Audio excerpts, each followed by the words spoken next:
You feel empty because you are safe. That hollow feeling in your chest is not a depression that needs to be cured, but a signal to be heard. You do not feel that emptiness because you are missing something from the outside. You feel empty because you are currently a ghost inhabiting a life that is too small for you.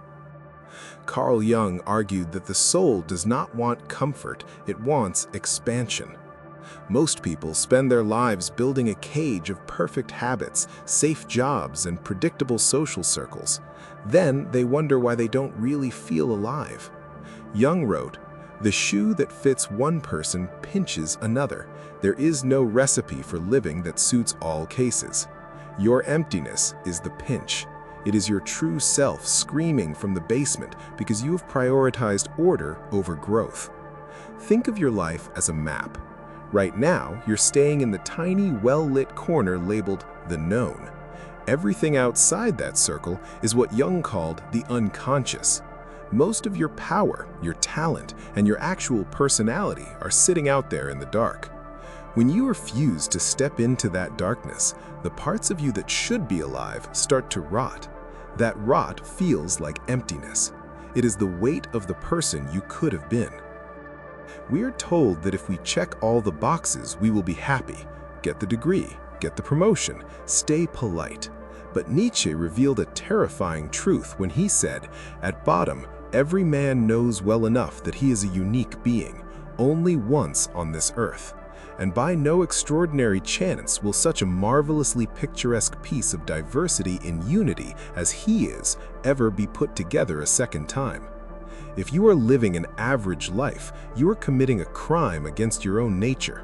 You are suppressing the marvelously picturesque piece of diversity that is you. The emptiness is the gap between who you are acting like and who you actually are. Jung called the process of fixing this individuation. It is the difficult journey of pulling your true self out from behind the masks you wear for society.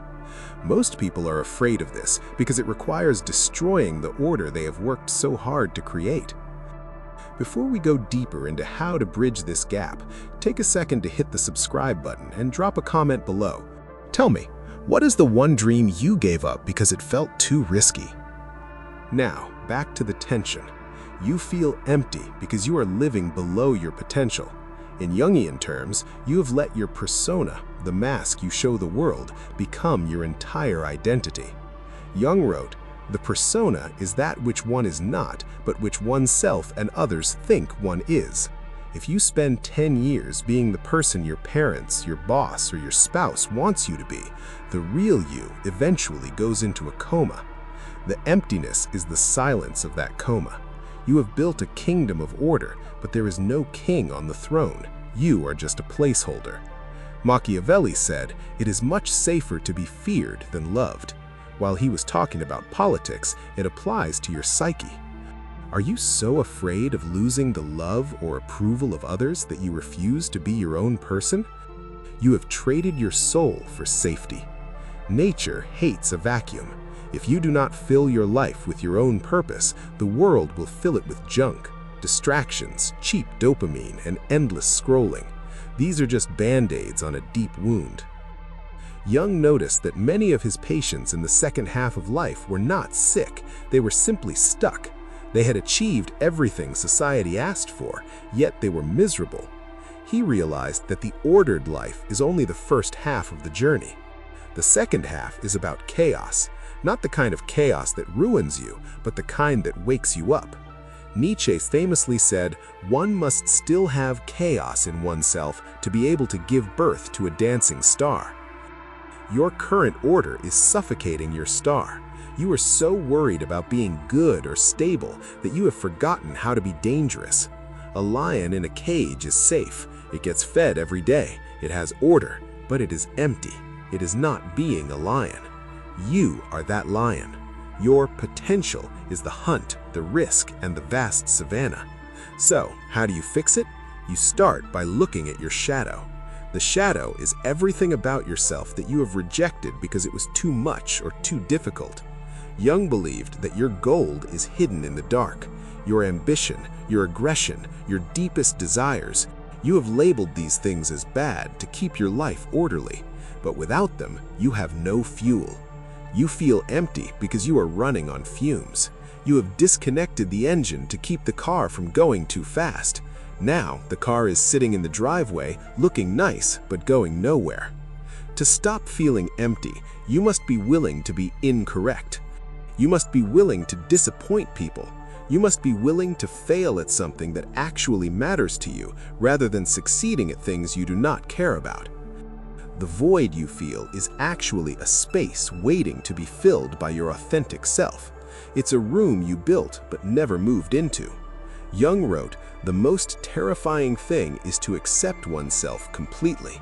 Acceptance does not mean being happy. It means acknowledging the parts of you that want more, the parts that are angry at your current limitations, the parts that are bored of your perfect life.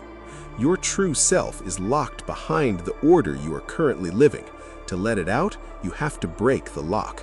This means changing your routine, speaking your truth even when it creates conflict, and pursuing the things that make you feel alive. Most people wake up and check their phone, messages, notifications, noise, and yet nothing, no excitement, no real pull toward the day, just a quiet, persistent feeling that something is missing. Look closer at your day. You scroll for hours, but nothing stays. You achieve something you once wanted, but the satisfaction fades almost instantly. You talk to people, but the conversations feel rehearsed. Even in moments that should feel meaningful, there is a strange emotional distance, as if you are there, but not really there. You think you feel empty because your life is not full enough, but the opposite is true. Your life is so filled with performance that there is no room left for what is real. You wake up and act like who you are supposed to be. You speak in ways that are acceptable. You pursue goals that make sense externally, but internally you are starving the true self to feed the mask. This is what Viktor Frankl described as the existential vacuum, a state where life feels empty not because you lack things, but because you lack meaning. Jung would say meaning emerges when you are aligned internally. Why does modern life produce so much of this feeling? Because the world rewards the persona and punishes authenticity.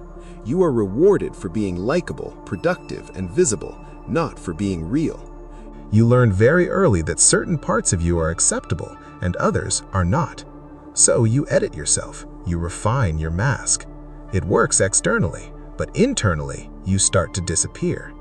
This is the collapse Nietzsche warned about, a world where people no longer have a clear structure for purpose, so they try to construct identity through performance, status, image, recognition. But the more you build your identity on external validation, the less you feel internally grounded. You chase more attention, hoping something will finally feel real. It never does. The problem is structural. You are living as a fragment of yourself. You might say, "I'm a good person, I don't have a dark side." Jung would challenge that directly. He believed that the more you deny your shadow, the more power it has over you. What you refuse to face controls you from the background. Your unexplained anger, your sudden loss of motivation, your irrational decisions.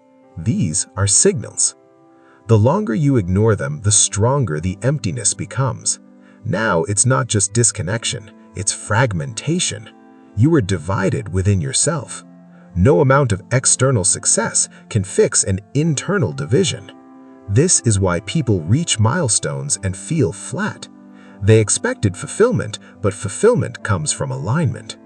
Alignment requires real honesty, not the kind where you admit small flaws, but the kind where you confront uncomfortable truths. What do you actually want outside of expectations? What parts of yourself have you rejected because they were too loud for your quiet life? These questions are dangerous. They destabilize your identity, but they are necessary. Abraham Maslow described a hierarchy of needs, but at the top was self-actualization, becoming who you truly are, not who you were trained to be. Most people never reach that level because it requires dismantling the identity they have built. That feels like a loss, so they stay where it's safe, functional, acceptable, and of course, empty. The emptiness will vanish the moment you start moving towards your highest potential. Not the potential your boss sees, but the potential your soul demands. Stop trying to fill the hole with more stuff. The hole is the shape of the person you haven't become yet. As Jung said, "I am not what happens to me. I am what I choose to become." Choose to become the person who is too busy being real to ever feel empty again.